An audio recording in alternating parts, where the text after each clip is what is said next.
বিএনপির ইতিহাস হচ্ছে বিএনপিকে ছোট বাচ্চার মতো শাসন না করলে আদর দিলেও বানরের মতো মাথায় উঠে যাচ্ছে ও কথা। 1984 সালে অধ্যাপক গোলাম আযম সাহেব এই তত্ত্বাবধায়ক ব্যবস্থা এবং বলেছিলেন কোন সরকারের আন্ডারে যদি নির্বাচন করা হয় সেই নির্বাচন কোনোদিন ফেয়ার হতে পারে না।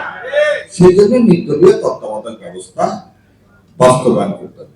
এই বিএনপি 91 সালে বলছিল তত্ত্বাবধায়ক ব্যবস্থা খায় না মারে, এবং 91 থেকে 95 সাল পর্যন্ত তারা এই তত্ত্বাবধায়ক বিল সংসদে তোলেনি। যখন আবার ম্যাল লাগালেন বলে না দুষ্টের দমন, দুষ্টদের তাকে তো দমন করতে হয়। সেজন্য যখন আন্দোলন করা হলো তো রাতের আধারে তারা তখন তত্ত্বাবধায়ক সরকার ব্যবস্থা এই বিল এনে বাস্তবায়ন করে ভোটে হেরে গেলেন।